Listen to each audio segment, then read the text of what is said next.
I just didn't know if you covered it in your 5 or whatever hours. 5 hours. So we just rambled about. I was gonna click on that, and I'm like, I don't know if I could watch 5 hours. I don't think. Oh man, yeah, that was a brutal night. It was fun though. Although the title of the video kind of got me curious. I'm like, how many hours do I have to watch before I get to where you're talking about that? That's part of what I'm going to try to do with the stream, like catch something from the conversation, and if I have the time or inclination, like maybe tie it into a song lyric.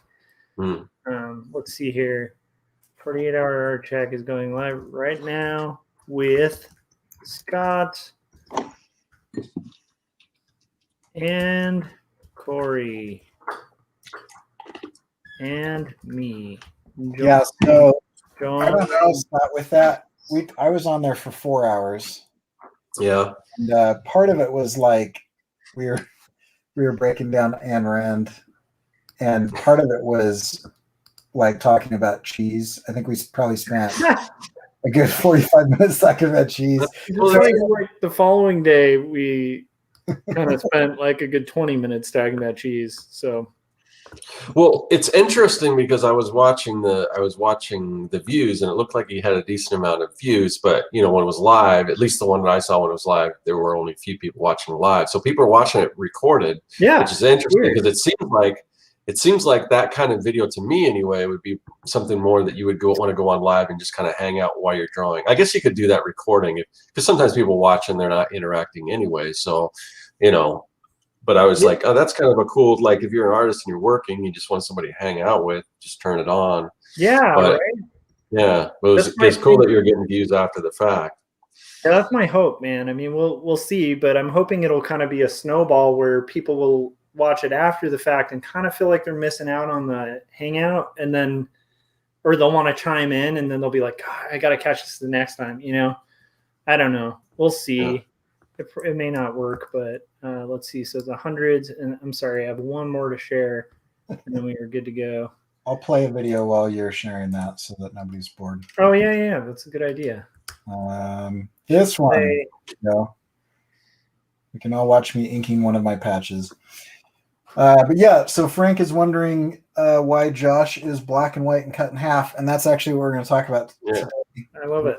How to do that. So if anybody's interested in figuring out how to do OBS and StreamYard, or in other words, if you want to figure out like how to force StreamYard to show stuff that you can like design and like video feeds and different sources, and then that's what we're going to talk about today. So I dig it. So I've gotten some interesting reactions to that drawing I was working on, Josh, on your channel. Nice. Moms really like the inner child thing. And I was like talking on Instagram, I'm like, I might change the inside, and like I had several people come on and they're like, I like the inner child. And then my mom was like, maybe it's a mom thing. And I was like, oh, maybe it is. Because everybody that commented was a woman with kids. And I was like, oh, interesting. That's kind of an interesting corollary. So I might still switch out the middle, but I'll probably keep that one around for whoever likes it. I love it. I'm excited. That was pretty cool, man. Yeah, I thought it was kind of fun. Yeah. I tried coloring it. Well, I guess we'll talk about that. But let's do like a super fast check so that we don't have to. Yes. Let me pull up what I need to. Yeah. So, okay, cool. All right. So this is the 48-hour art check, and this is round 278. The death rattles of the art check as it spirals down the drain before we kill it.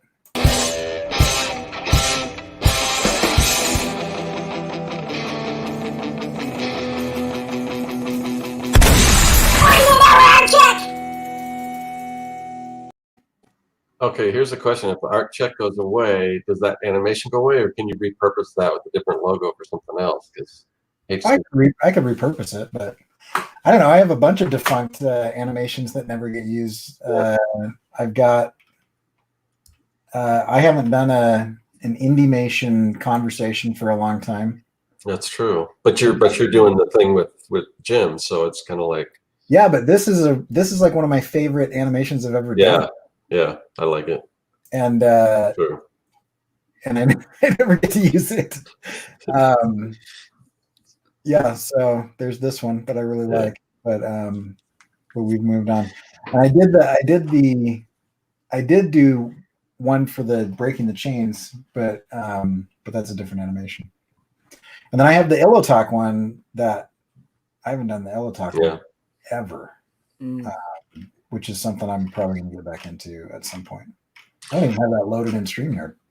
So is our I noticed you got your OBS kind of branding there.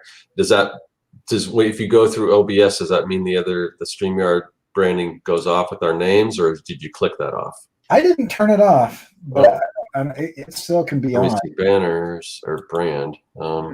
So I just turned it back on. Okay. I don't know how it turned off or on. Yeah, there's a few new ones. I kind of like the bubble one, but yeah, they added some new features. There's bubble block. The cool part about when you put minimal in now is there's a little animation where the bar comes up and the thing. Comments too. So you throw up like this comment, like the bar grows. I don't like the way those comments come up as much though on the minimal one. What do the comments look like on the bubble? Put a comment with the bubble. We're just playing around, guys. That's cool. So it slides in and drops out. Okay. It's pretty cool. I still kind of like. The default. I mean, that's you can see it better. There's a block. I do like that just because it's bigger. Yeah. I love it. Yeah. Interesting. Cool. Default is that one. Yeah, that's cool. I think we should jump into the check. Yeah. Let's do this business. Get it. You want me to go first? I'll try to make it super quick. Okay, go ahead. All right. So I've been working on my comic book and doing 100 days to make comics, doing my comic book every, at least an hour every day. And I finished the script to issue 5, and I started the script to issue 6. And I put up a video about that today, about my 3rd week of the challenge. And let's see what else. I've been working on a digital product. I've been doing a lot of research. It's basically a digital product on comic book lettering. So I've just been diving into researching comic book lettering and everything. And then actually writing something it's in a way it's sort of a cross between a course and a bunch of tools that you can use. Nice. And it's going to be, this first one's going to be for Procreate. I may adapt it later for other platforms, but yeah. The only thing, hopefully I can do this without getting too far into it.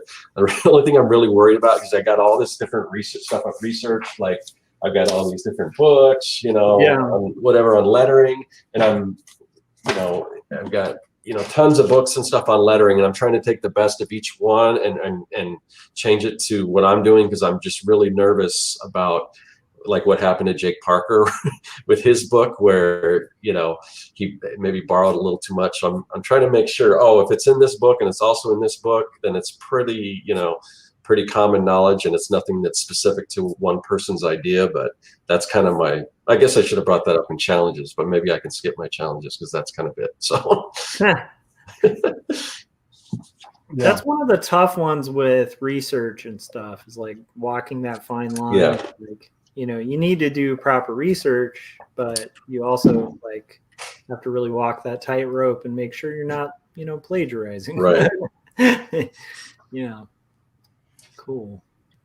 So I'll go next. Let me do this and switch. I should have switched before I did that. So this is one thing that I did where I was working on this illustration, which turned out okay. I'm still not super excited about it, but parts of it are all right. And then I also rendered out like a ton of different things for breaking the chains. And so I've got like different people being shifty. So yeah. Anyway, it's pretty fun. It's pretty fun working with Jim stuff. So that's what I've gotten done in the last little bit. How about you, Josh? Okay, I'm gonna share this. Let's see here. So share, boom. Can you see that? Yep. Yeah. Okay, so I've been doing thumbnails and like tight thumbnails for the next set of pages. And this is what I've got done so far. And then I will probably, weirdly enough, well, anyhow, the rest of that story will tie into the other thing that I got accomplished. So I'm going to close this out. So along with that, like I have started to do a live stream. So I think most people who follow 48 Hour Art Check might have already known that, but I'm going to be doing close to nightly live stream while I'm working on my comics. And the topics are all over the place. I get openly pretty political. We'll talk about cheese for 2 hours. We'll talk about a bunch of stuff. But it's kind of a fun art hangout, and it's been a really cool experiment. And that kind of ties into our topic today, too, because I just kind of started wanting to be able to show art as I was streaming for this thing, because I was like, it would be fun to do like a Twitch-style live stream, like video gamers do, where you watch the video game as they're kind of chatting away with art. And I just didn't know how to do it, and I thought it would be more complex than it was.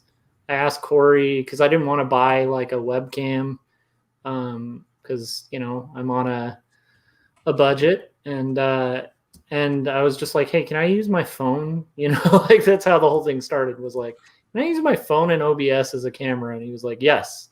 And I was like, cool. So it's like a free software. OBS is free.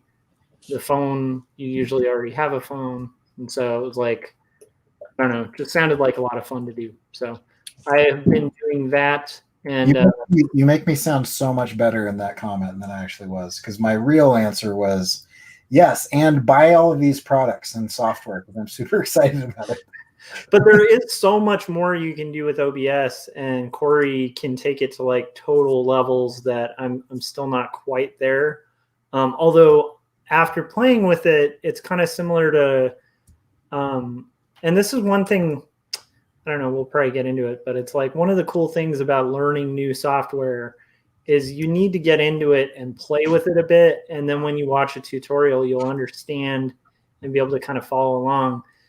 In this case, like when Corey was showing me all the bells and whistles of what it's capable of, I kind of got it because I had spent an hour or two just messing around with it. And I was like, oh, okay, so that's that thing. Like it made sense. Whereas like, I think if you're just hearing it, all the information without kind of playing around with it, like it can be overloading.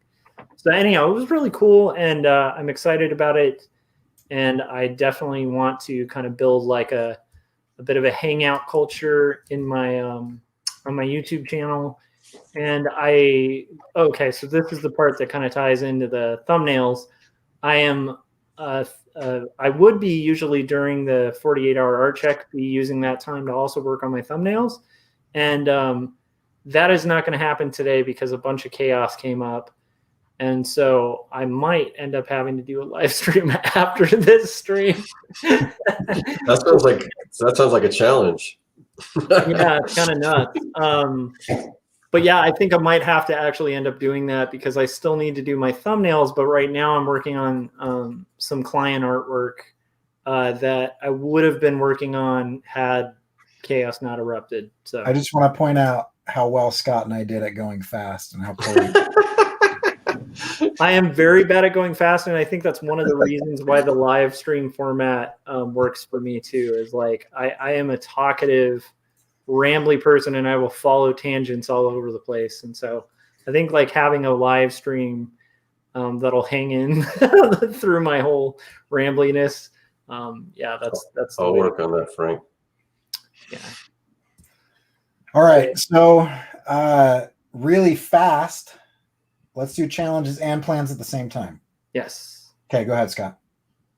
Challenges, like I mentioned, I'm doing research, which is interesting. It's fun. It's filling in some of the blanks. I mean, I know a little bit about hand lettering and some of the history and some of the tools and things, but there's always other stuff that I want to just either double check and make or dive a little deeper into. But it's, like I said, it's a challenge to make sure you're not plagiarizing anything, and you're not, what you're writing doesn't sound similar. And there's a lot of different resources I'm drawing from, so I'm taking a little bit, and I'm just trying to make sure that what I'm doing is original and in my own voice and everything. So that's it. And yeah, other than that, just today's been a weird day because it's been raining like crazy here.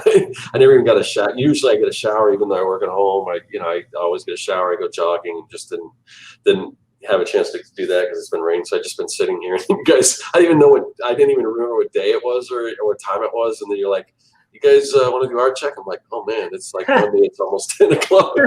So, but anyway, yeah, that's kind of my challenge for today. But I did get a lot done today, so that's good. That's cool. Let's see. For me, challenges, I'm going to tease Jim on the air. Jim Lujan keeps sending me files that aren't that need to be cleaned up. So it's been a lot of like cleanup of the assets. Family stuff that's good and bad. Not too much bad, just time-consuming stuff. And for plans, I am going to do a couple more versions of I closed it, but a couple more versions of the thing that I was working on, and get a bunch more assets done. So Jim is going to be doing an animatic. We're going to talk about that tomorrow in our next episode of Breaking the Chains. And then I think we're pretty close to me handing most of that stuff off to him so he can finish it up. So those are my plans. Awesome. So my challenges have been basically like figuring out OBS, trying to juggle like full-time stuff, and like that actually totally conflicted today where some scheduling conflicts, like Tully, because of my position, when you're an art director and there's like there's potential issues, you have to just kind of drop everything because you're like a manager, so that's what you have to do. And so I had to drop my whole day plan and just kind of scramble and figure stuff out. So that was a huge challenge. And then the other challenge is just the main one, which Scott is in the thick of, which is, trying to keep up a habit of working daily on your comic and not letting anything get in the way of that is really challenging. Anyhow, that's it. And then my plans are basically, I want to, by the next art check, I'd like to have 7 pages, preferably thumbnailed. And then I'd also like to have a stream every day except for Artcasters and then 48-hour art check day, although I might end up doing that as well. And I'm hoping to build the stream too, and like have more people join and kind of participate because it's super fun. And it's funny, even when it's just me on it, like Corey's jumped on the stream before, Scott's hung out in the chats during it. It's funny, even if it's just me riffing, it's a lot of fun when people are mentioning things in the chats because it gives me stuff to riff off of and talk about and questions to answer and stuff like that. So yeah, that was my attempt at quick. Sorry, guys. Where are we? Are we on next or? That's it. That's it. Okay. Boom. I didn't say what was next, but. Oh, you didn't say plans? I thought we were doing both of those at the same time. Yeah, tell us plans. Oh, well, it's pretty much the same thing. I'll be working on this lettering product, and a couple other things in the chat. I mean, I guess that's pretty much next, but I just wanted to mention a couple other things. Victor said that he got Josh's book and my shirt, and I just want to thank everyone who purchased shirts because I did get out of I met the requirements at least for getting out of tier 100. But apparently you don't tier right away. I think they tier people up in batches, so it's just a waiting game now to see. But I think I met the requirements. It's weird because they don't really tell you. I had to go back. There might be another software that'll tell you this. I'm sure there is, but I had to go back each month and look how many I sold to beginning when I was on merch and tally it all up because it doesn't say on Amazon's really weird with the information they give you. They don't give you a lot, but anyway. So thanks to everyone that purchased a shirt. You helped me hopefully bump up to the next tier. And the other thing I saw in the chat somewhere, where was it? Now it's gone. Anyway, sorry, just gotta hop in there and say thank you, Frank, for buying my book too. Yeah. That's very cool. Everybody who buys it. Victor was the one I think that bought the book, although I'm sure Frank has it too.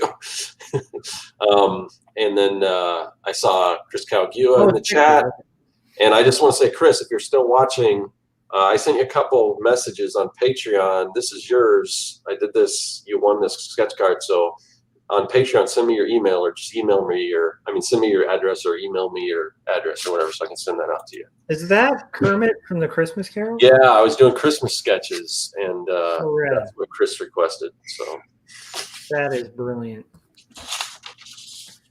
I did send. I think Frank. Let me know if you got yours, because Frank was in the. Was it Frank that got? No, maybe it wasn't Frank. Who got the? I don't remember who. Maybe it was Ronnie. I think it was Ronnie that got the other one. Sorry, awesome. It gets confusing. I did. Part of why I was confusing Victor and Frank was I also read Frank's message where he was like, "I got to get you on your on your show, on his show," and I'm totally down to go on your show, Frank. Send me a day and a time like that's after 8:30 p.m. and I'll join. All right. Anyhow, sorry. Yeah. Likewise. Mm-hmm. Cool. So let's talk OBS. So this is going to be a fairly technical episode. Frank said he got the He-Man. This is going to be a fairly technical episode, but if anybody's doing anything on anything with video, so if you're doing Instagram, video streaming to Facebook, YouTube, Twitch, Mixer's dead now. What is the one that's on Twitter? I think everybody forgot about it, but it still streams like to your Twitter feed. Anyway, all of those, which we're on right now, we have 3 streams going. We're going to Periscope is the one on Twitter. You can do what Josh and I are doing, or all kinds of different things. And so if I can't, so Chris is asking Reels. I can't stream to Reels or stream to IGTV. I haven't figured out how to tap into Instagram Live yet. But if you want to save yourself some editing time, you could set this up, stream it or record it instead of stream it, and so you can basically edit on the fly, bring up graphics, cut to different things. So like every once in a while, I used to do this a lot more, but every once in a while I'll do tutorials. And I'll do tutorials with OBS because I can set it up so that you can see my face and you can see my screen, and I can have text show up, and I've got like a little thing that even shows my keystrokes as I push them. And so all of that's possible. So I just realized that I just launched into like tutorial mode, and I don't want this to be like a really boring tutorial. So I'm gonna let Josh talk about it for a little bit. Well, okay, so Corey is the guy to ask anything about OBS or streaming. Like he has a great setup and like some kind of crazy, awesome, complicated stuff. And I actually like think if you're like really hardcore about it, like a lot of that is really useful.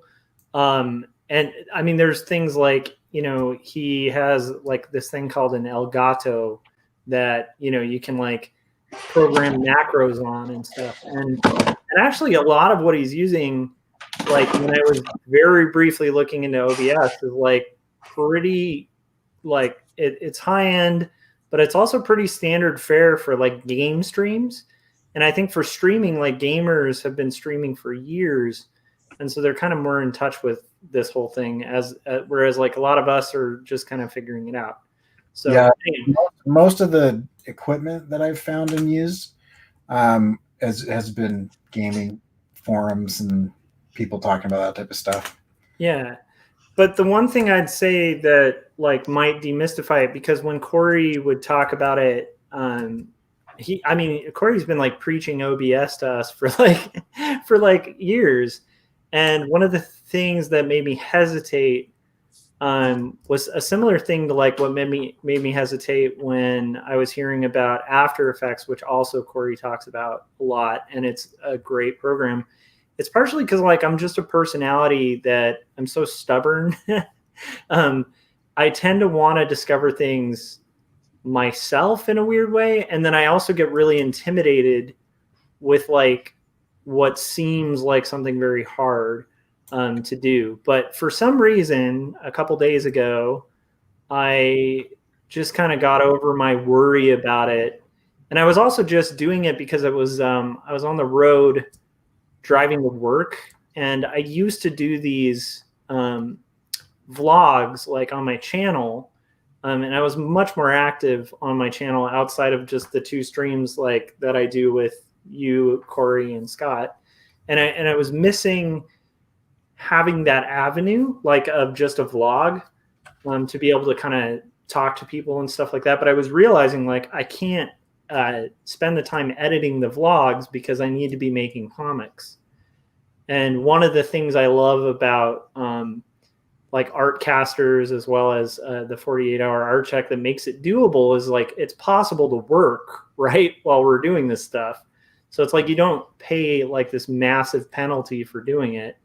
And I was realizing if I could come up with a way to stream my art while I'm doing it, that would be great. But then here's where OBS comes in. And this is where it's helpful, I think, for artists, right? Because I was realizing another thing that kind of made those vlogs suffer a bit was that sometimes they would show art, but most of the time they weren't showing the process of art. And I've recently gotten really into watching a few gamers, and I don't even play video games, but they're really interesting people, and they'll kind of do like a vlog format thing, but they'll do it while playing their game and streaming their game, right? And I was realizing like we could do the same thing as artists, and I know some artists already are doing this, but for me it was like seemed like a smart thing of like I could actually get the art I'm going to do on comics done. People can learn a lot just by watching what I'm doing. And then also it can be like a fun hangout where there's content being made. I'm talking about like different art I like, different music I like different thoughts on paneling and page design and stuff like that. But anyway, sorry, I just looked at the chats. It does, right? It also, I mean, it's funny because it also sounds like you're just going to have this like BS conversation, where you're like, oh, that's BS. Oh, BS. It BS. stands for Open Source Broadcasting System or something. Yeah. But Open Source Broadcasting something. I can't remember. Is open source one word? Wouldn't that be OSBS? But I don't know. It's probably the Germans that made it, so I'm not sure. Because like most stuff is like Eastern Europe. Yeah. But like for me, like the reason OBS got interesting was I was realizing I need to film myself doing art, and I was like, well, then I got to go buy a webcam and stuff like that because I don't have like I just use a webcam that's on my computer. And then Corey, I just asked him, I was like, does OBS because Corey always talks about OBS, and I was like, can I just use my phone as a camera through there without anything extra? And he was like, yeah. And I'm like, okay, cool. OBS is free. Your phone is free. I mean, it's a free camera that most people have, Well, and a lot of people have like a drawer full of old phones, and all of them could potentially be cameras. And so with OBS, you could have like a document camera and then your web camera, and then like you could do different things so that you can have these, like if you do traditional art rather than digital, you can just point your phone at it and you got it, and it's really nice. Josh, did you get the camera app that I recommended? No, I haven't bought any apps. Because Filmic Pro is really awesome. Yeah, it sounds cool, and I might upgrade. I think actually a lot of the things you were mentioning are things I might bring into it. But I will say for people who like might hear some of the more complex stuff you can do with it, it's a fairly easy program to use and actually, you know, especially if you're familiar with editing software, like not crazy editing software, but like if you know how to use Photoshop, I don't think you're going to have problems figuring out OBS, you know? Yeah. Now, Corey, now that I've kind of given a rough intro to it, why don't you get into the weeds with it? Because I think your knowledge of it is way further than the like simple stream I've been doing, you know? Yeah. So I'm going to bring OBS over here. And then I'm going to switch to this one. Let's see. Right column. There we go. So this is going to look a little confusing. I'm going to take over the screen for a minute. Okay, so you're seeing like nested stuff because OBS is capturing itself. So let me just make this, let me make OBS full screen here. Okay, so that probably looks pretty crazy. But what's happening is if I turn off display capture, okay, what's happening is I just have layers here, right? And so these layers are, they just capture a window. So if I move OBS off, you can see that I'm just capturing my screen, right? And so kind of ignore that for now, just so I can kind of show you. That's really distracting. I wonder if I can go like full screen with this. Can I do this? There we go. That's less distracting. Yeah. Okay. That way people aren't paying attention to the infinite canvas effect, you know. Ready to get dizzy? Whoa. Whoa. It's like a 1980s video on MTV. Is there a delay with my hand? Yes! That's so great. Okay, sorry. That's pretty cool. Wow, that was actually pretty impressive. Okay. All right, we're going to do it one more time. I'm going to just turn my head really fast. Ah. Oh my gosh. You're like the Rockettes all of a sudden. It's this organized dancing. Okay, so so Victor is asking if it works with Android and iOS phones.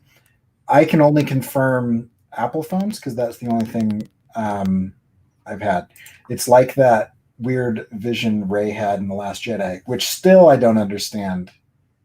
And I've watched dozens of videos trying to explain it. It doesn't make any sense. So anyway, so yeah, so as far as Android, I would guess yes, because open source programmers tend to be fairly anti-establishment, and Apple is often seen as kind of a monolith. So anyway, so what you've got is you've got different scenes. And so like here's my StreamYard stack scene. Here's a full camera scene. Here's like another scene that just has this. But if we go to like this, oh no, which one was I using? I was using right column. Okay. So if we go to this, these are different scenes. And so scenes, imagine it like this is just a Photoshop document. And in Photoshop, you can have like links, or in Illustrator or in InDesign or whatever, you can have like links that link to files. Mm-hmm. And so, but if you update those links, then if I had like 4 different InDesign documents that all linked to one Photoshop file, and I changed something in that Photoshop file, all 4 of those would change. That's how it works. So these scenes organize sources. And in sources, think of these as layers. These are just layers. And so I can come in here, and if I turn on my glasswing butterfly, then what you'll see is that it plays that asset. So that source is just a video that I layered in on top of this. Or I can turn on my wasp, or I can turn on my share beetle. These are all just videos that I animated and then I imported them as a layer in this scene. And so I can just turn them on and turn them off just by clicking the eyeball. So for example, I can turn on my lower third graphic here, and that lower third gives me, I'm going to take this off. That lower third just shows up and it's my auto talk. But the cool part about this, and this is going to get a little weird because I'm going to do the infinite thing again. The cool part about this is that I can take that and I can move it around. So it's just a layer, right? So that's my display capture layer. And I can lock that. And then I can say, let's do the social media, and I'll unlock that one. And I can move this around. I can resize it. So I can shrink it down. You can rotate it. You can do whatever, right? Basic transform controls in most of the Adobe software applies. And so scaling, rotating, flipping, that's about it, I think. But you can if you right click it and go to transform, you've got rotate, flip, fit to screen, different versions of fit to screen, and some basic alignment. So that's pretty much it. And then as far as this goes, you have a video capture device, and your video capture device, you just have a drop down menu here. And so in a really easy way to use your iPhone is an app called Epoch Cam, and you can use your iPhone wirelessly. That's awesome. And it turns your, let me get this straight. It turns your iPhone and tricks your computer into thinking that your iPhone is a webcam input. And so you can just do that. I'm using a Blackmagic, which is this. Let me do that and switch. Oh, come on now. Let's have, can we unlock there, go here? There we go. Now rotate, there we go. So this is a Blackmagic, and it's got different things. And so each one of these is an HDMI input, and it spits out a USB output. Not necessary for what we're talking about today, but it does make it so that I can have multiple sources at the touch of a button, and it just switches back and forth. And it also makes it so that you can play if you're in a Zoom call. This is a stupid one, but I love this. I do this all the time in Zoom calls. I can go in and I can play animated GIFs, and so I respond to I respond to the meeting with animated GIFs if I get really bored. I have also done this in a way where I have created a GIF of me. I've created a GIF of me paying attention to the camera.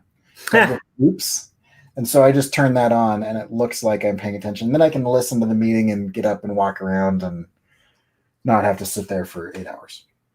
So Corey, is now when you reveal that every art check, it's just been a loop of you on a GIF, like, and this has been like just like a super meta prank on me and Scott.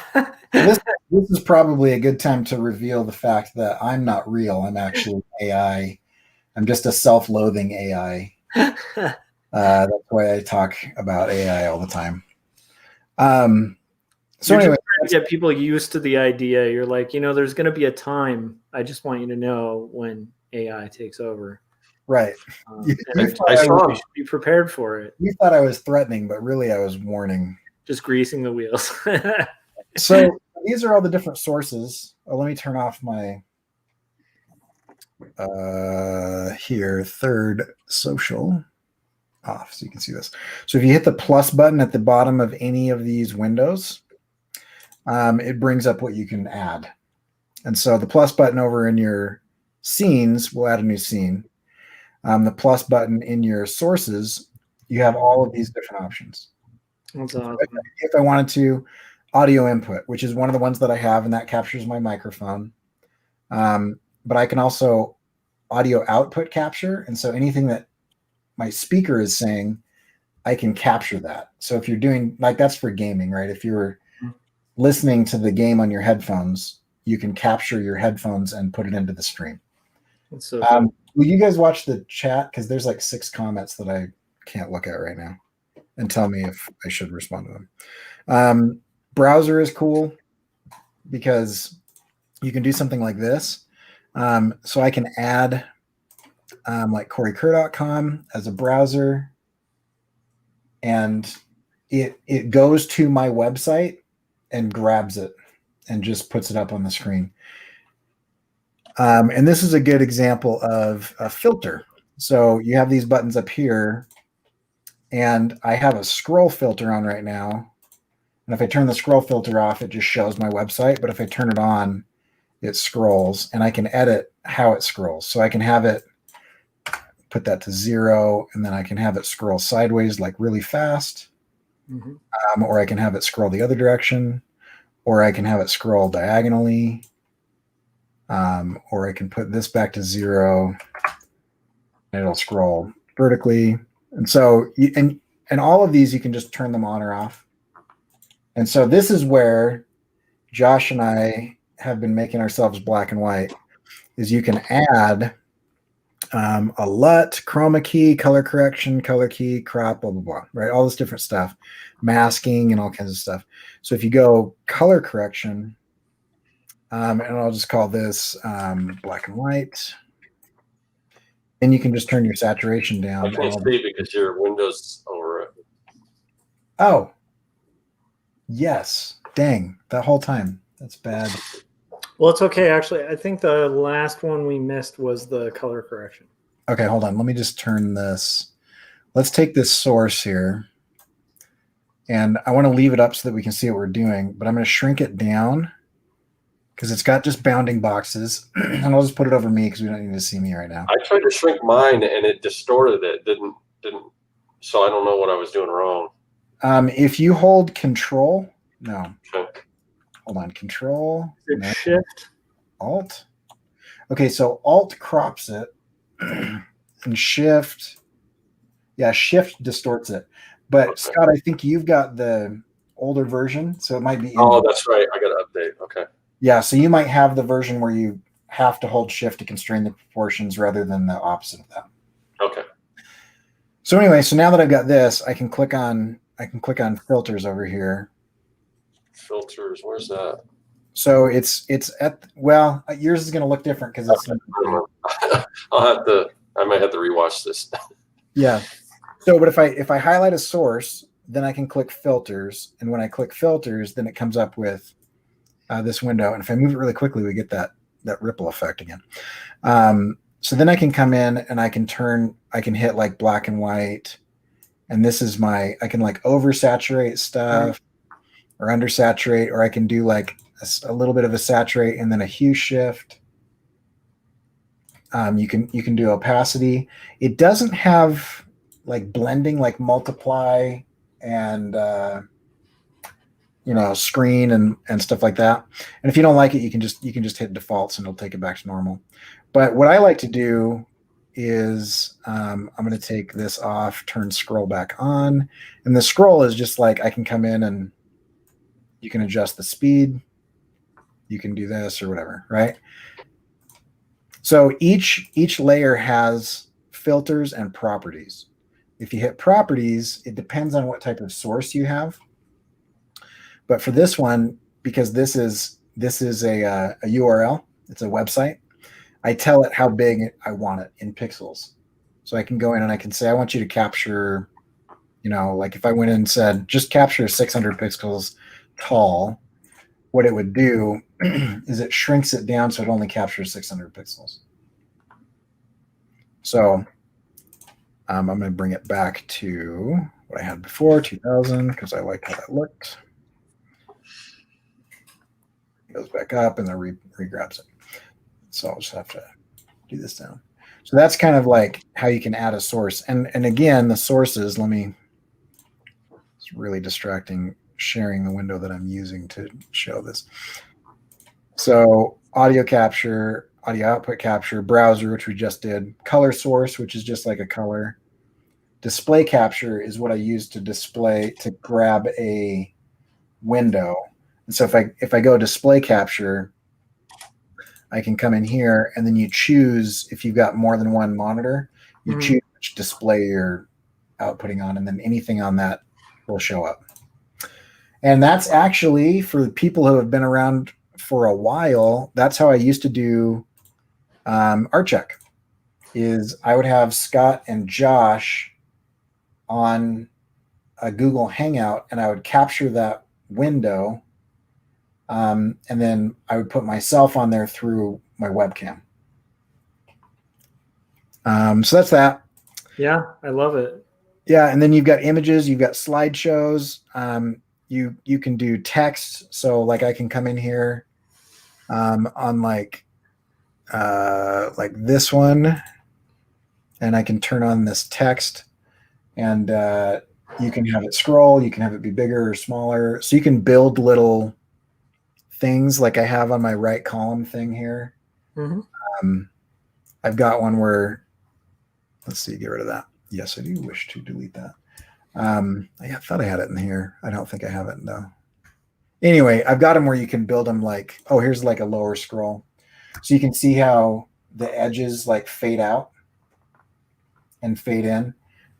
That's just a scroll filter on a text layer. And then I have, I'll show you this. So I've got these layers are just little gradients. And if you hold Alt or Option, you can see I've got different colored gradients. I've got a black gradient, a yellow gradient, and a white gradient. And so I just crop these down. These are, oh, by the way, this is just an image source that is a PNG. And so I just went in and I just made a PNG with these three things. And then I can come in while I'm holding Alt or Option, crop this down, put it on the edge over here. And it just makes it look kind of like a classy scroll. So that's most of what I know, I think. It's pretty awesome. And I know it can seem, like I said at the top, like a lot of this can seem really kind of overwhelming. But it's actually like, I would just recommend play with the program. Like it's get used to the program by just playing with it a little bit, like open it up, check under the hood, like, and stuff like that. And then rewatch this. And I think a lot of that will seem like a lot more coherent, because like I said, it's kind of like Photoshop. If I start getting into like how to color separate scans of like ink, and you haven't even opened Photoshop and looked at like a layer and what, channels, what are paths, like all of that kind of stuff, it might seem really crazy and overwhelming. But the second you kind of get in there and you play with it a little bit, I think this will help a lot. So I'm excited about it. I may not even use like half of what Corey showed for my own thing, but it's nice to know what's possible. And I'm imagining I will probably, play around with different possibilities, like as the need arises, So I think it's just kind of amazing that I didn't use it before. I don't know if that makes sense. I jokingly tell people all the time, you should just always listen to me. That's a common thing I tell friends, family, and students. It's not a popular thing I say, but it is a common thing I say. Well, in this case, 100% Corey. But the next time, no. So Scott, I went really fast, but what questions do you have, or what can I show you slower? Okay. Well, first question is, I'm curious, I'm wondering how many artists have OBS and use it. Probably not enough, because I'm just wondering, and it's been a while since I downloaded OBS. I know when I originally did it, there were like codecs and things you had to download and all this stuff, and it took me a little while to figure it all out. I'm wondering if there's a way to create some sort of a somewhat easy instruction on how to download it, whatever you need to do to set it up on your computer, and if that might be a way that we can finally maybe do this secret project that I've been wanting to do forever. I don't know. It's probably still pretty difficult, but there could be. I'm not sure, because it's kind of like when I was first explaining Squarespace to you. I was like, oh, it's easy, straightforward. I had forgotten how difficult it was to. Yeah, that was not difficult in the beginning. So it's like, but I struggled just as hard as you did. I just forgot that I did that, because then I got used to it. Yeah. So the installation of OBS is going to be a little bit weird, because it's like Audacity or anything else that uses third-party libraries and codecs.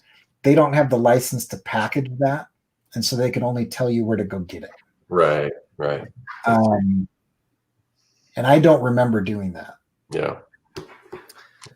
I also will say, But Josh, with all of this being said, like, you know, the level of edited, like, polished videos that you do, Scott, like, I think this would only really have usage on live streams, like, to me. Yeah. And then maybe cutting down some of that editing time on some of those videos, because, you know, well, yeah, that's like, the further you get, like, the more you can do live, as opposed to that secret project I was talking about was it's a live stream format, but it's just, I mean, I don't know, for that project, asking for that feature. Basically, it requires a feature where everyone can share their screen at once on StreamYard, which for whatever reason StreamYard refuses to add that feature, even though it was available in Windows or in Google Hangouts. So the technology exists. It just, anyway. It's really that they don't. So in that case, like, what I have right here, just because what you just mentioned it, it's like we can, like, this is that thing I'm doing for the client. It's like I could be working on this while we're talking, and as long as everybody in the project that you're talking about had OBS, I think that project would be very possible and doable. Yeah, so now I understand what you're saying, Scott. So Josh, what he was saying while you were up for a minute is we would need to make like an installer tutorial of like, here's how to go from not having OBS in your computer to like a fresh install, step-by-step instructions. I bet that exists already. Yeah. Or, oh yeah, that's true. Yeah, you would. Never mind. Because I was like gonna say, or you could have people stream it and then capture like we did for the 48-hour art check, but then I was realizing that's still not going to include the art. So yeah, I agree. Oh, so the other question, Corey, a couple other questions. So I don't really particularly care to use my phone as a camera because it drains the battery so quick because I've got an older phone. Yeah. Is there a way to hook up two webcams? Because I got an extra webcam. Is there a way to hook up two webcams into one computer? Not on a PC. Oh, okay. All right. I probably asked you that before a while back. Well, I mean, I could do the phone, but even if because when I was doing the live streams with the design cuts, I did use the Epoch camera or whatever, and I even plugged it into my PC, so hoping that it would, be charging while I was plugged in, and it doesn't. Apparently, it doesn't. So, and I got about an hour's worth out of it before, and it was like draining. So I could only do like about an hour live stream. So on my phone. So I don't know well, Josh is on a Mac, so you said it might be different. Yeah, I don't know. It is different on the Mac because what Josh is doing is because Macintosh comes with like inboard camera. Yeah, because it's not running through the USB port. It's like running directly to the motherboard, and so the computer views it differently. Right. And so OBS on a Macintosh can grab the inboard camera and another additional USB cam. Okay. But something you could do, I know this isn't super exciting, is this ATEM Mini that I have you wouldn't be able to have them up at the same time, but you could have multiple. You could have up to 4 sources, and then you could switch back and forth just at the push of a button. Yeah, Well, that thing's like it's pretty impressive. I think the cost was a little. It's not crazy. It's not like any more than like what my rowing machine cost, but It's like, I think it's like 300. I got it at work, so I'm not sure. But like you can do cross dissolves. You can do like really weird looking Star Wars wipes. dude, I think you need to do like 10 of those right now, Corey. Okay, here we go. You can also squish it, so I can do like this, where it just like slides off or on. That's pretty cool. Yeah, so. All right, so we also have to save that for if we do eventually work out the format for the review show, because if we talk Mandalorian, there need to be like sweeps. Happen. Yeah, so I can do that for sure. On my camera. I can't do it on yours though.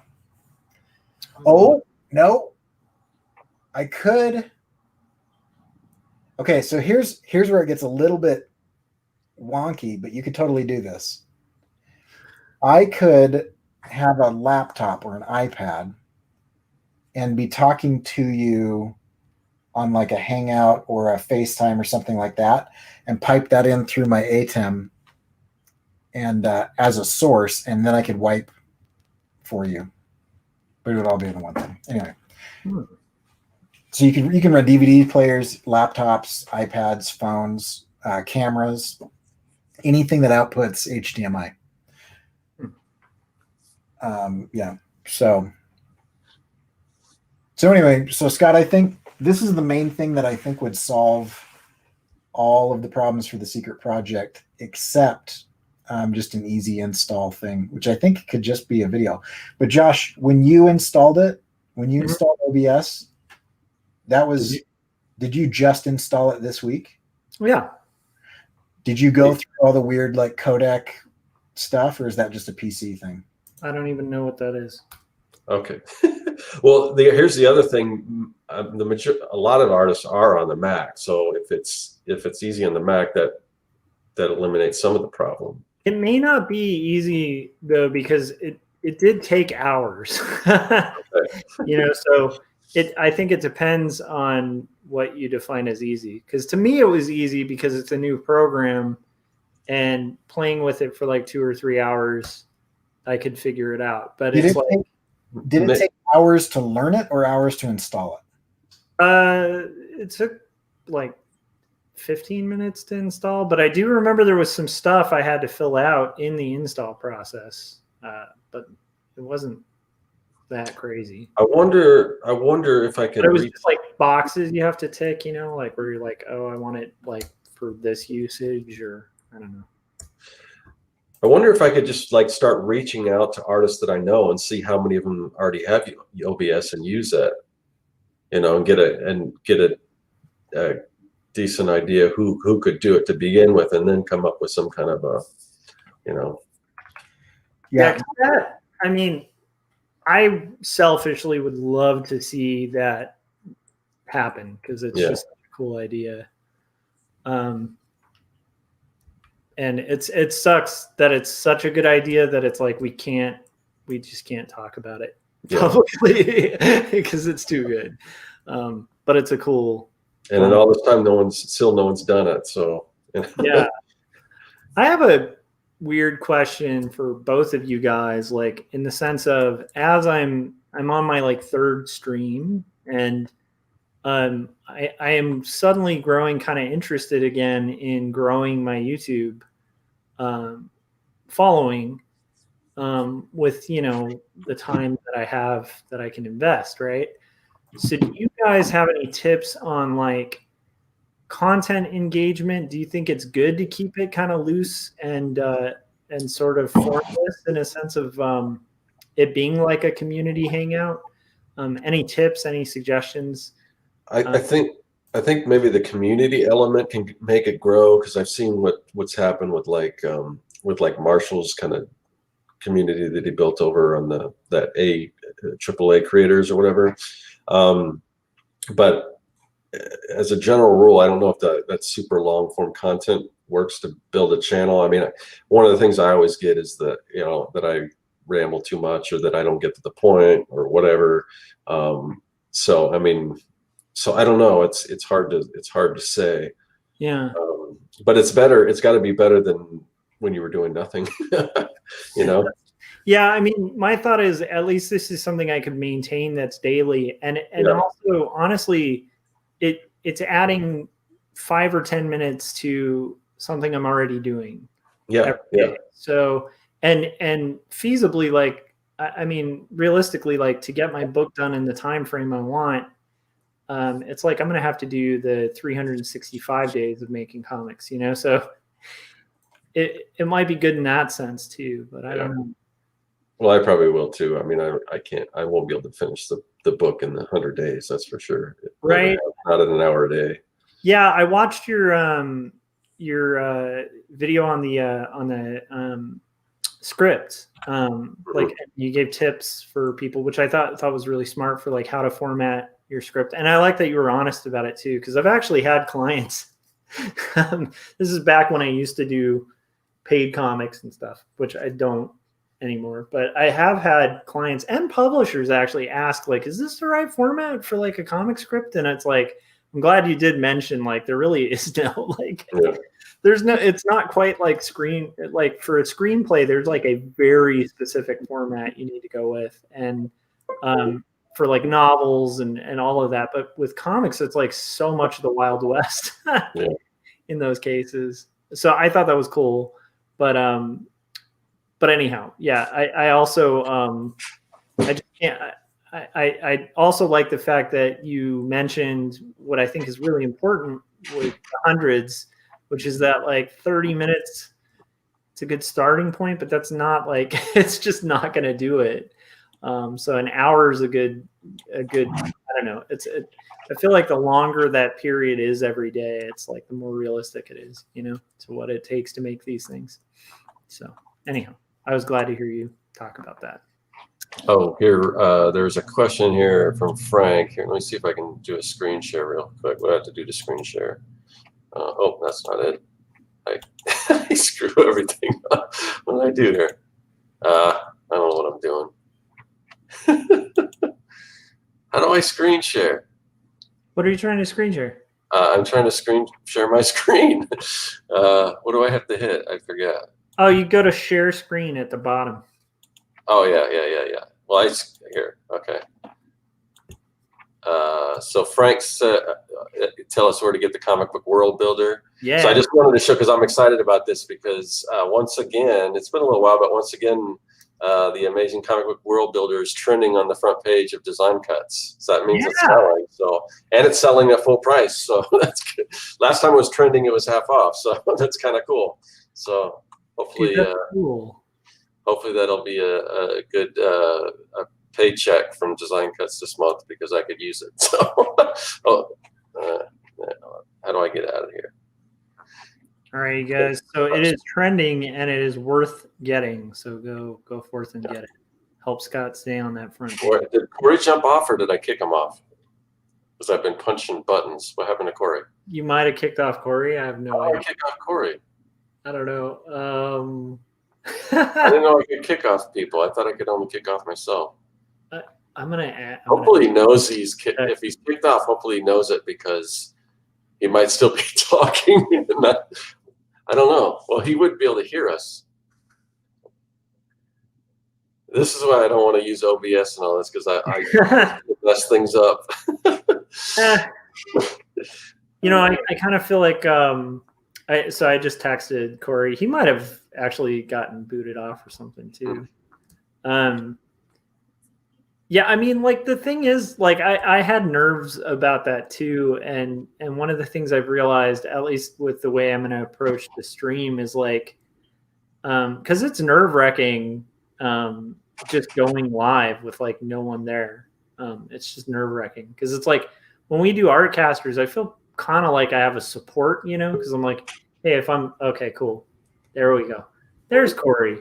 You guys, I even told you in the chat what happened, and then other people in the chat told you what I happened. know. I just glanced over after I said all that stuff, but now all we see is the OBS logo. And I know So my problem was I started the stream with OBS, Photoshop, Illustrator, After Effects, and StreamYard all running at the same time, and then I decided to do an infinite stream of a stream to show everybody what was going on. So when I pressed the space bar in After Effects, my video card blew up and all the memory was toast and everything shut down. So, don't run 3 Adobe pieces of software and OBS and stream all at the same time. That's a bad idea. Oh, you know what? That's a good spot to make a warning that I didn't get to make, but I will say anytime I'm running OBS and doing these streams, and I asked Corey about this, I guess his computer doesn't have this issue.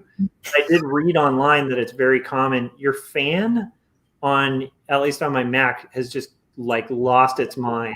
Like it gets really loud, and I'm guessing it's a program that creates a lot of heat.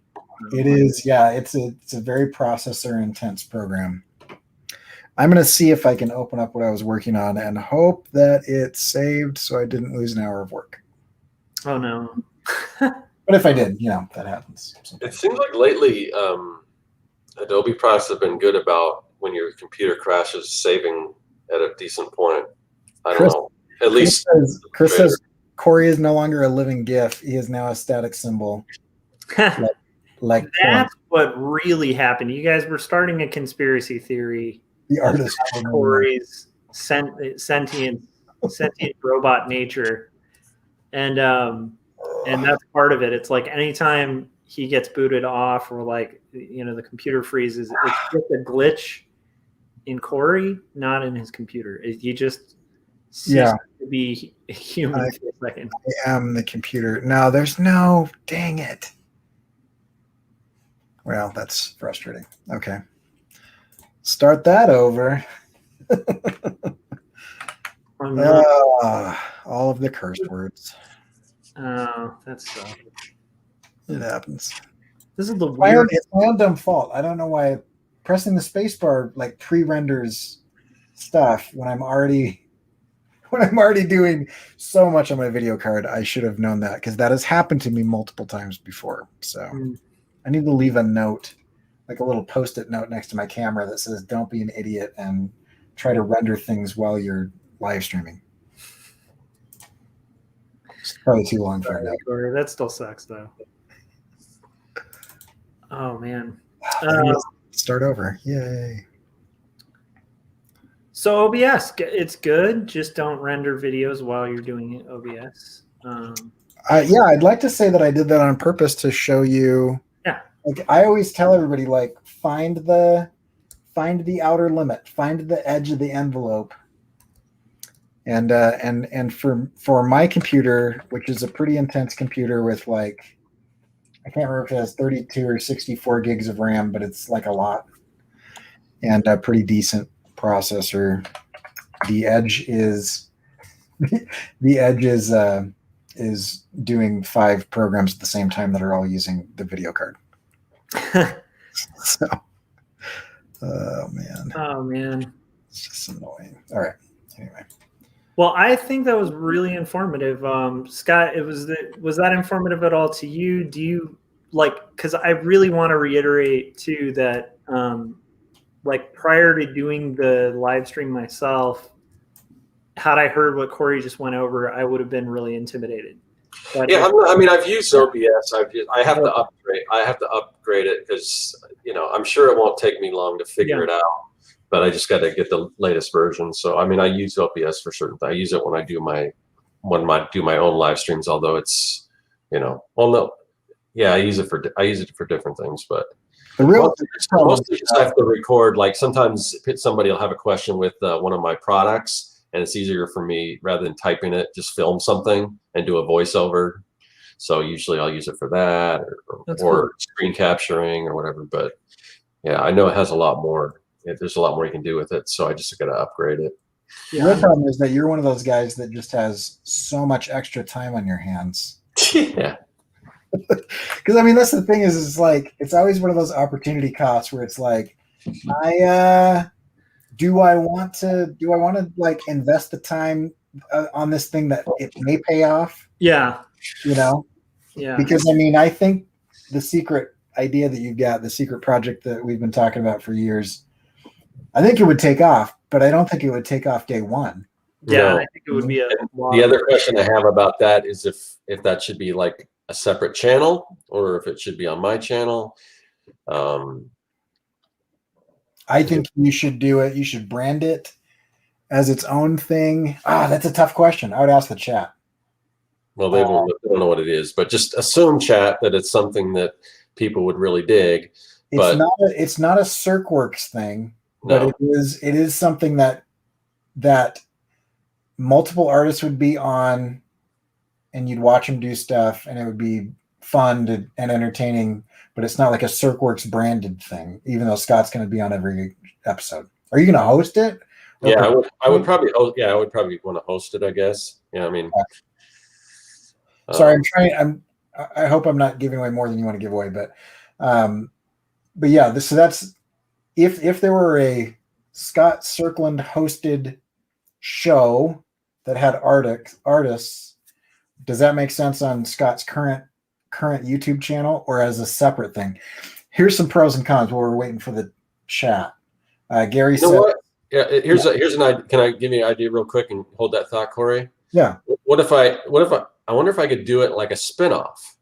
You know how they had spinoffs where they would put it on, they introduced the characters on one show and spin it off to another one. What if I introduced an episode and say this is a preview, and then this is going to go to this other channel, then maybe I can get people to subscribe to that.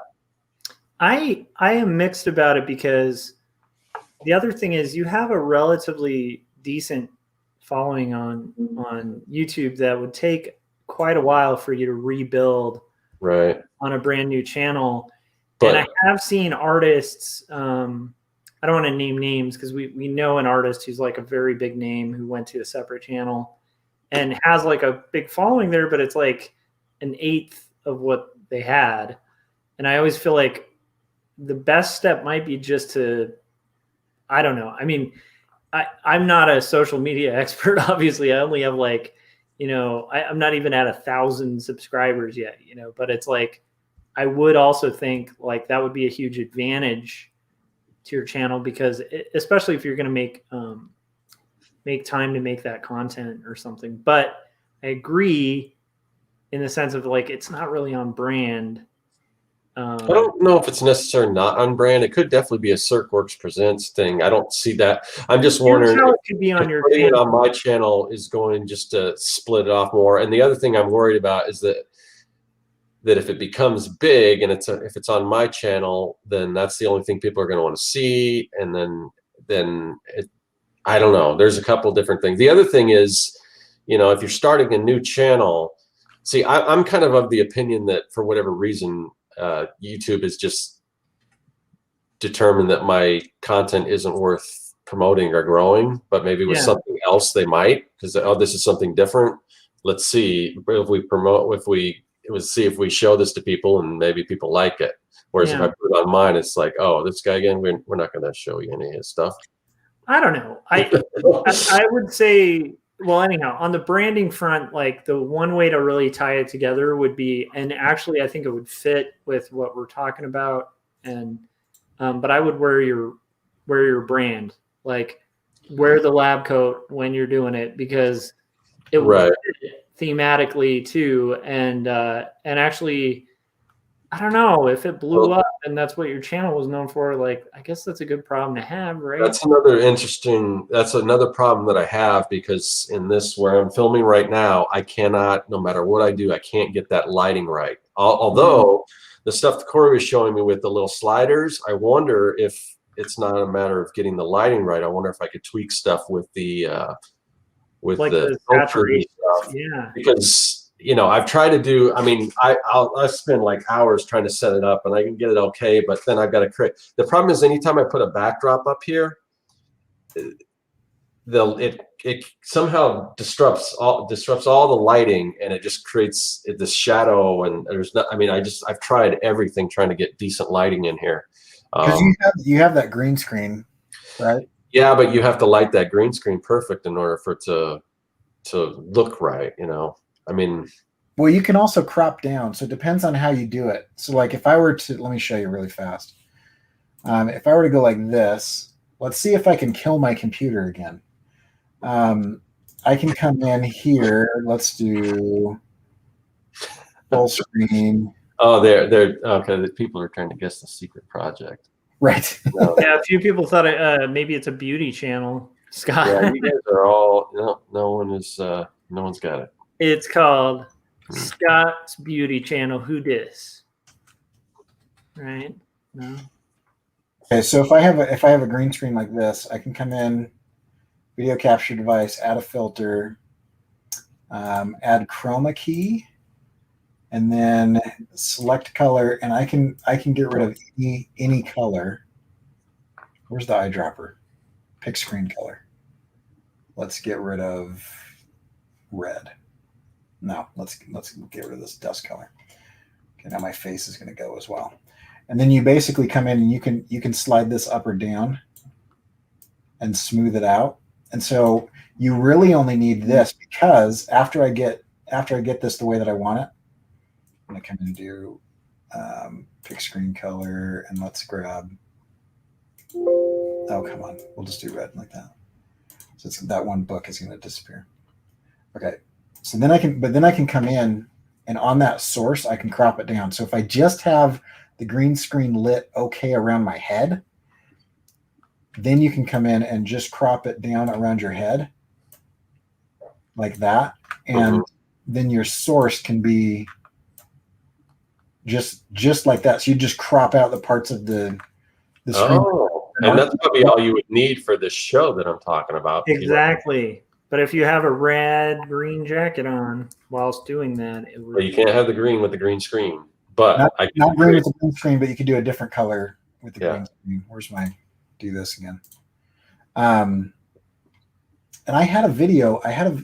Let me show you an example of where I had that exact setup. You guys talk about something for a minute. I'm gonna do this. Okay. Yeah, my wheels are turning again. Every time I think about this and we try to figure out a way to make it work, I get excited, and it's like, oh man, that's too complicated. So well, I will say this too, like since we're talking about like streams and this whole thing, like one of the big factors for me in not really pursuing a lot on my YouTube channel was like a time cost, where it's like I know I need to balance being an art director, being a parent, making graphic novels. There's a million things. So what I like, part of why I think the live stream in the format that I've decided on is going to possibly be something that I can sustain, is the fact that it's not tacking on an unreasonable amount of time beyond what I'd already be investing, you know? And so I do think that's a worthy thing to consider, but there's also been so many times in my life where, you know, I followed something that was really fun, and then it was actually rewarding, like financially too. So it's hard to know. Yeah. I guess my point is I can understand, like, if it were something that like is like on that list of things to do, but it's almost like the 10th comic you want to do, and you have the 9 you got to do first, you know? So yeah, there's a comment from Chris, and he says we're different color little lab coats, and I have been doing that. That probably would make sense if it's a different show, because when I do the Making Comics 101, I wear an orange lab coat. When I was doing the thing with Marshall, where we were doing the Take Me to the Leader Tuesday, I had a blue one. And I've been wanting to make like a purple lab coat too. So you could probably, you know, that's a possibility too. Or if I just put like a blue backdrop, I don't even know if I'd need that, because if I can create that little area like Corey was showing, I could create just a physical backdrop with would allow enough light in it that I wouldn't. I mean, it could be actual backdrop. It wouldn't have to be a blue screen. Yeah. Right, and so like, you can see like at different parts of this video, I just dropped it in and then cropped out the shadows, and then I added my branding color in there, but it's actually a green screen. But then you can also do stuff like this where I have that video layer, and you can see when I move my hand around, you can see that it's got that green tinge. But I've got the video layer, and I capture it, and then I just put a PNG over the top of it, of that TV. Okay. So you could layer it in. Like, this is also green screen. Nope, never mind. That's my banner. That's not green screen. But I had, and I can't find the one that I'm talking about, but I had one. It's probably in a different thing. But I had one where I was over the top of my software, which was kind of an interesting way to look at it, because your head is kind of floating over the software. Does that make sense? Like Adobe Illustrator was the background, and my head was like really small off in the corner. Mm-hmm. Yeah, I mean, I've seen that. I've seen people do live streams like that. Right. And so that would be an interesting way, if you're looking at people draw things, that's an interesting way to watch that happen. If you're seeing the person and the whatnot. Actually, Josh, with what you're doing, I think that would be a cool thing to look at. With what I'm doing, what would be cool? Let me see if I can find. Oh, piece of crap. It's like not going to show up while I'm going to find it immediately after we go off the air, which is so annoying. Let me just see if I can find. It's not going to be this. It might be this.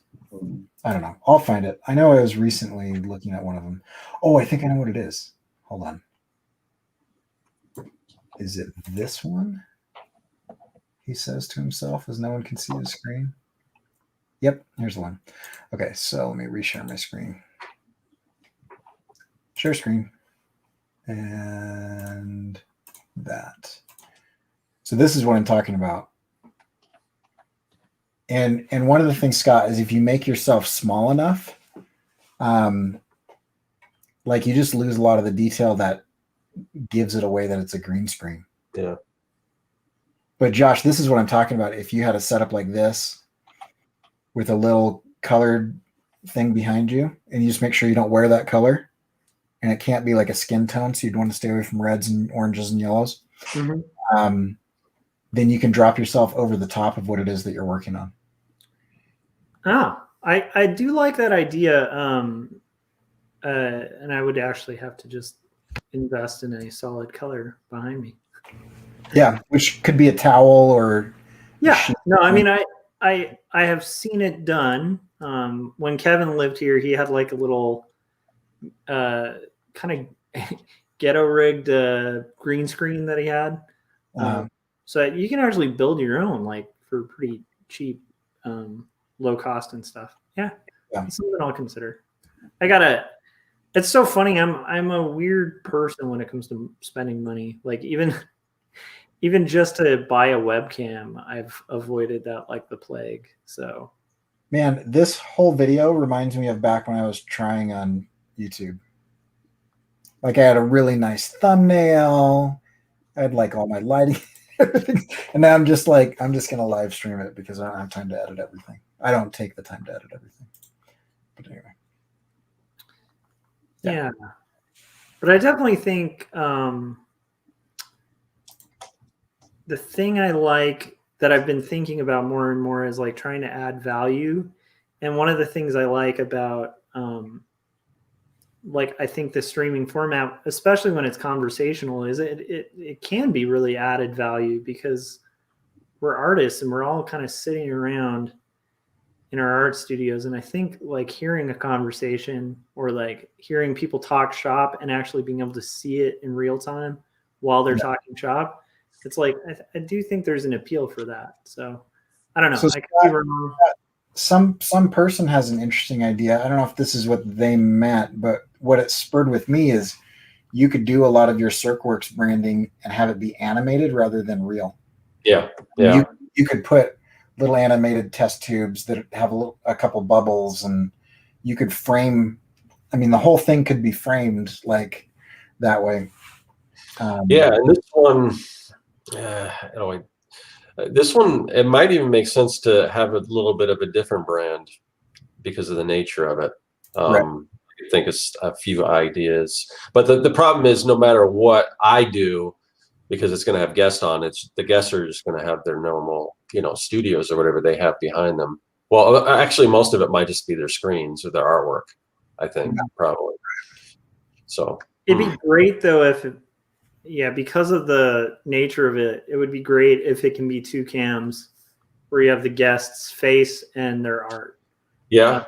Because of that was a lot of screens and the art wouldn't be as big. I mean, what you got now, Josh, I mean, I guess it could be like that, It doesn't have to be like, there's a couple of versions of that you could do, but I do think having just because, well, see, I the feel more like complicated we you have make to be it careful because we're going to end up leaking what it is. Yeah. Well, the more complicated you make it for the people coming on the show, the harder it's going to be. So you can't say, oh, you need a webcam and you need to set this up. And if you draw traditionally, you need to have a camera over your artwork. And so there's some different factors. That's totally true. And I mean, I think it probably would make more sense. Although I could probably throw like an icon with the person, like if they have a funny icon, and put it in a graphic or something. Yeah, I agree. I don't know. Or we could just use, the banners that StreamYard provides, where it shows, shows the little, our names and stuff.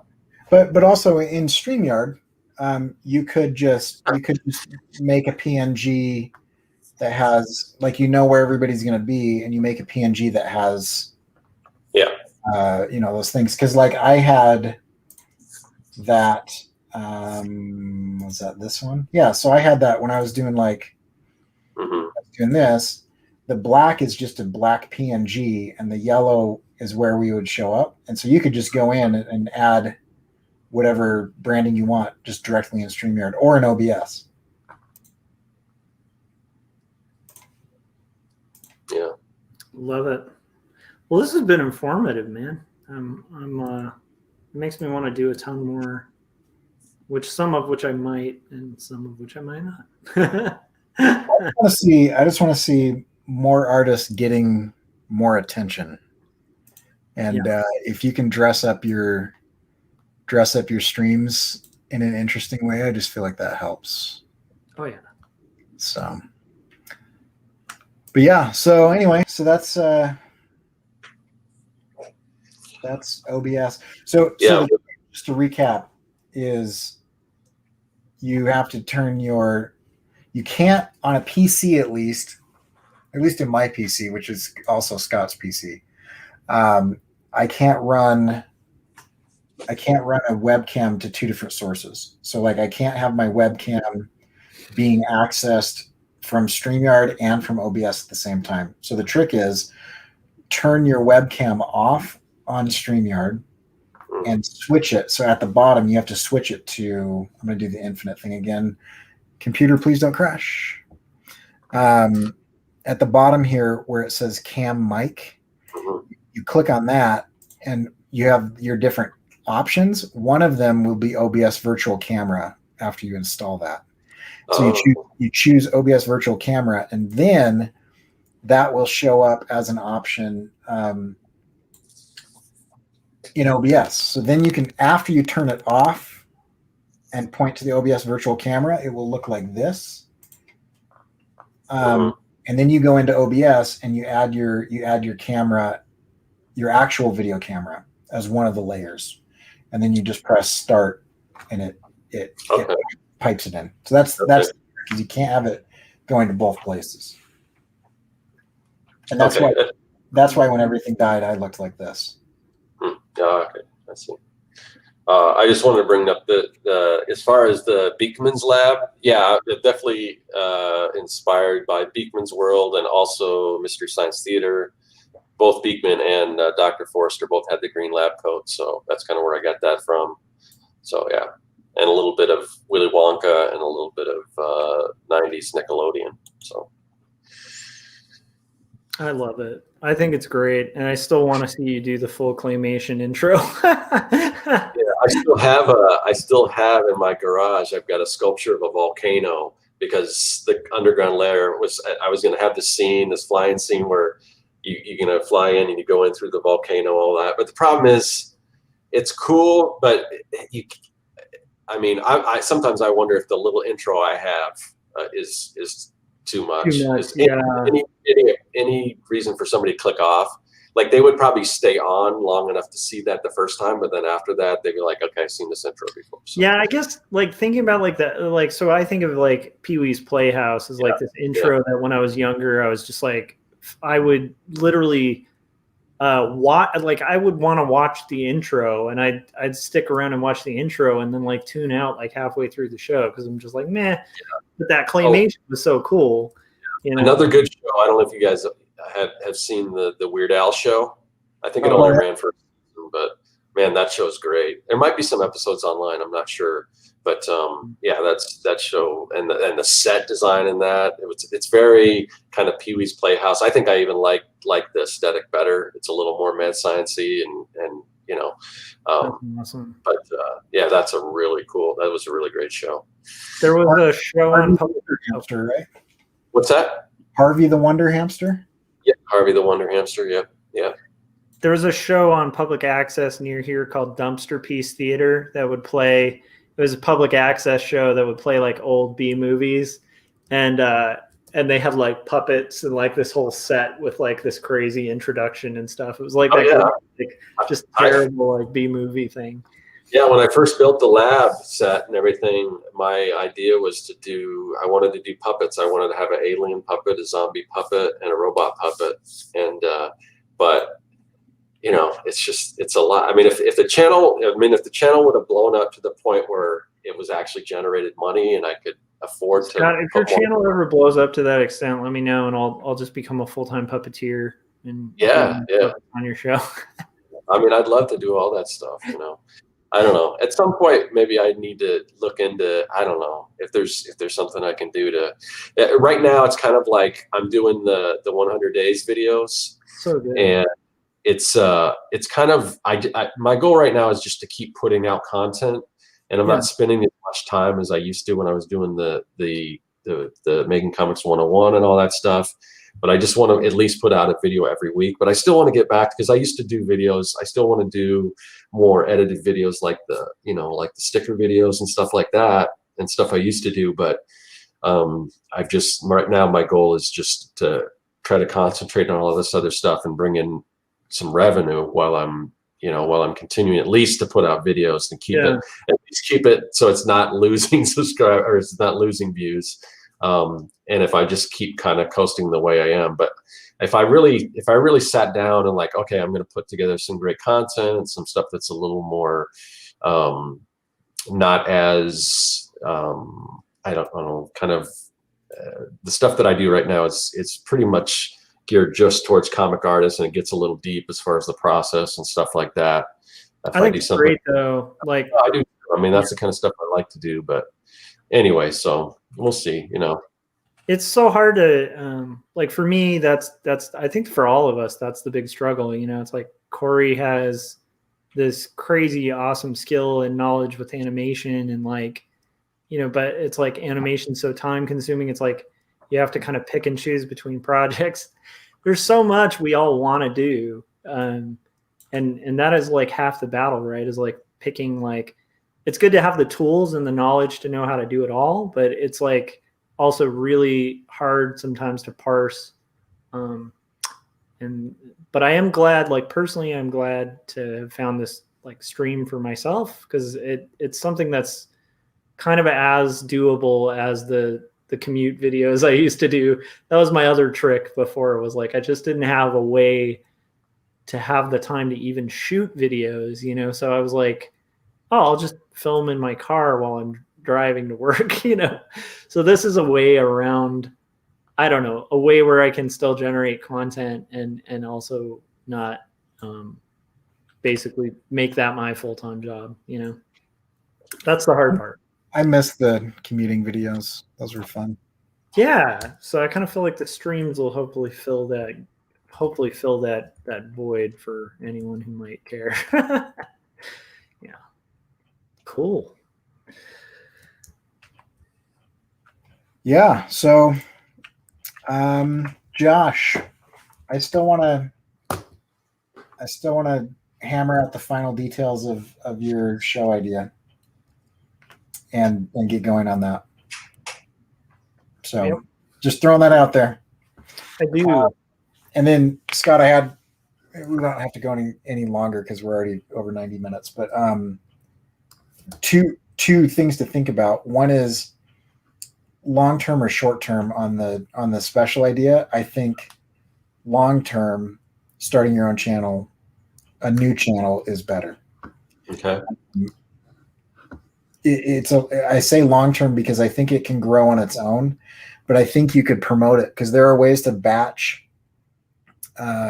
add append like descriptions of your videos to so you can go into every video that you have, select them all, click a button and say add this text to every description. So you could go and all of your videos could also go check out this other thing I'm doing, and then you could also just start plugging it. You could put it as a card in the end. So I mean, there's ways to use, but what you're going to do is you're going to lose. It's not like you're going to take every subscriber that you have now and move them over.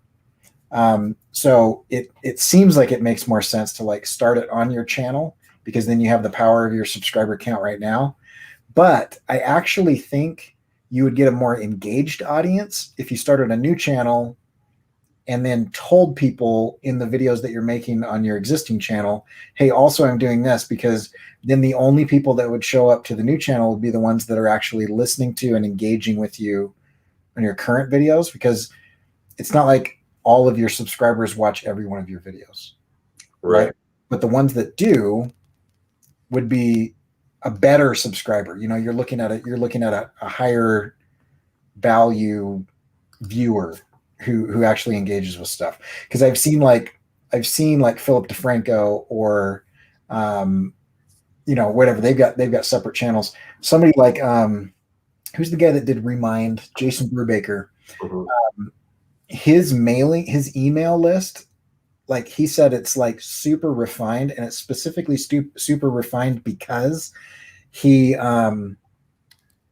kept switching and he kept saying, oh, I'm actually going to use this thing. And so he would switch and he would send out a thing, and only the people who clicked on it would go with him to the new list. And so it was also kind of like a filtering process. But you're going to start out with hundreds, not thousands of people. Oh yeah. Yeah. But I also think it's engaging enough that it would grow fast. Subscribers, like I watch a lot of the videos that I watch a lot of channels that have less subscribers than me and get way, way more views. So you could get, a channel that doesn't have a whole lot of subscribers can still get, a decent amount of views. I don't know. I mean, it's kind of weird because in the beginning I would just be wasting all those views as far as monetization wise. Because I wouldn't monetize. Whereas that if I put it on my channel, those videos would bring in, something. So there's a lot to consider. But I still, you don't think that it would make sense just to do one video of that on my channel, just to show people just what it is, and then sure, and you can say, this belongs over here or whatever, this is just, or you could do like a super cut of it, like a little, like a, if it's a 30-minute show or a 60-minute show, you could do like a 5-minute super cut of just some of the best moments and say, hey, watch the whole thing over here. Yeah, or I could use like a trailer, like a kind of a trailer video, and then say, check it out here. Here's the full episode or whatever. I mean, you could start by streaming it live on your current channel, and then taking it down and hosting the version after it's done on the new one. Oh, I see. Yeah. You do that for a little bit because YouTube punishes live content and rewards edited content after it's live. Sorry, right. It promotes live content while it's live, but punishes it after it's stored. Right. So you get the best of both worlds. At least you'd start capitalizing on people that get notifications when you go live on this channel, and then you could show up on your new channel. If you want to tops and tails it, little editing or whatever, if you want to.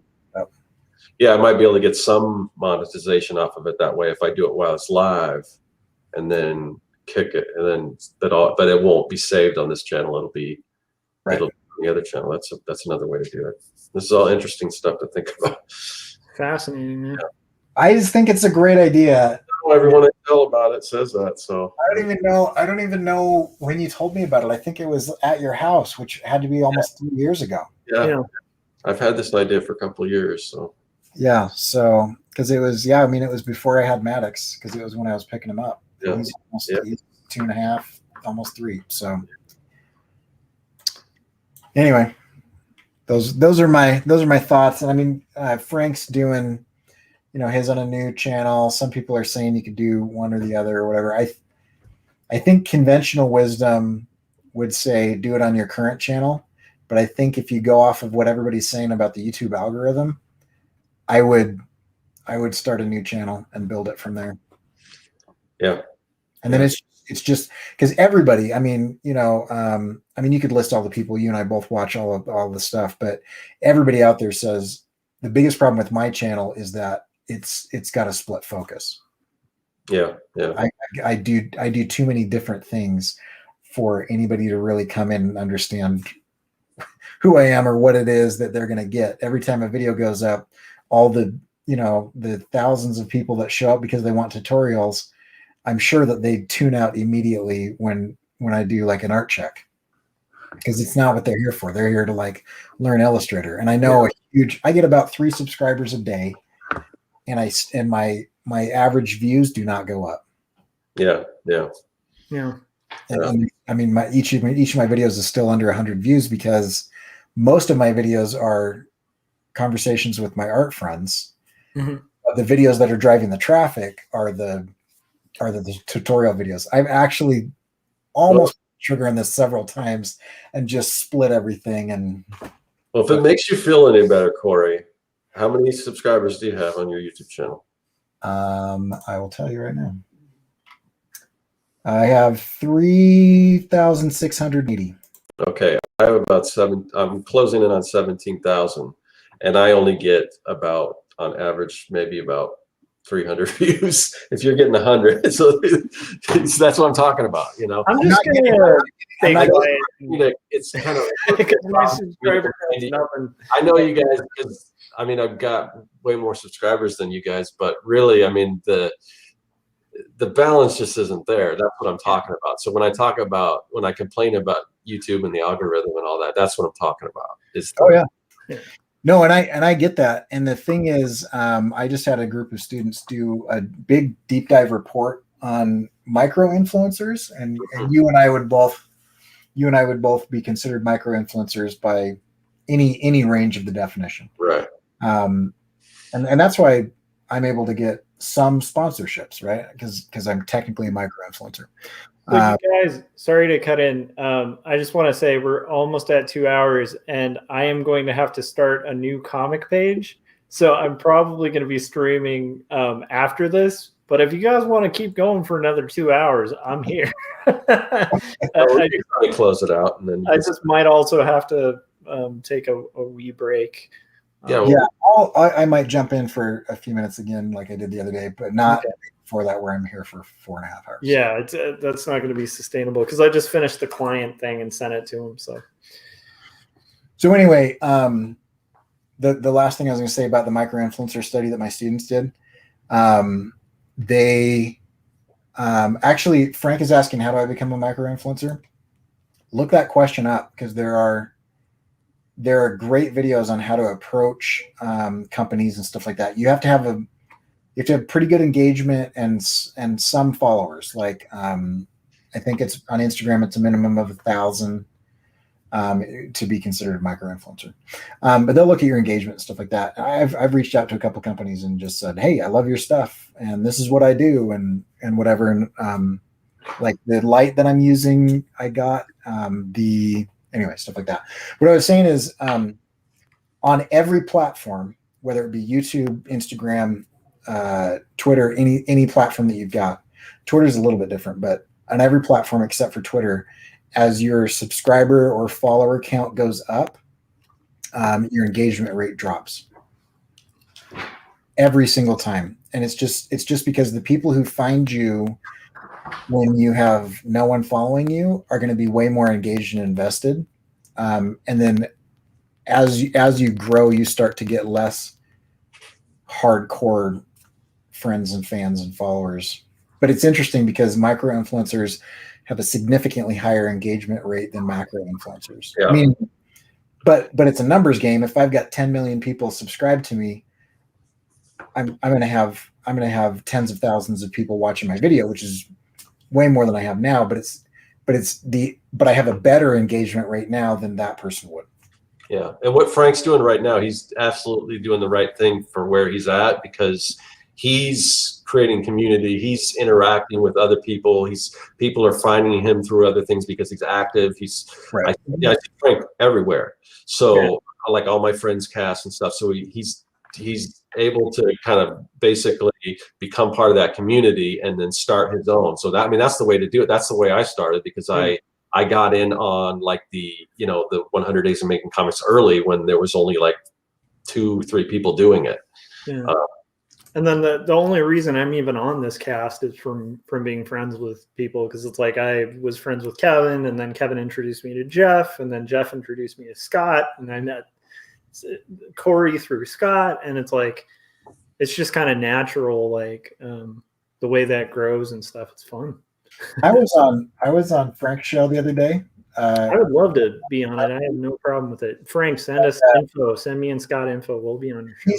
He's got a heck of an active chat. He's got a lot of really good engagement. There was quite a few people there that were jumping in and talking. It was pretty cool. So, yeah. All right. Well, yeah, you can find Josh's stuff at joshuakimball.com.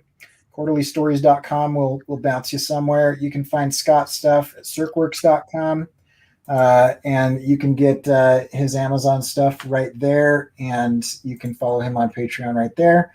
You can check me out at coreykerr.com, and if you want to drop a couple bucks in a tip jar, go to coreykerr.com/online. That's there as well as a bunch of other stuff that I'm doing, and we'll keep doing this until we start doing something else, but we'll be doing conversations one way or another. Go head over to Josh's stream, which is going to start here in a few minutes. So go to probably get to your YouTube channel from joshuakimball.com. What's up? Can they get to your YouTube channel from joshuakimball.com? Yeah. I mean, the easiest way to find it is just go to YouTube and just Google Joshua Kimball.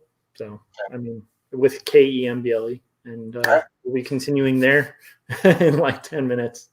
Sounds good. I'm going to go make myself a sandwich. We'll see you guys later. Go make stuff. Later, guys.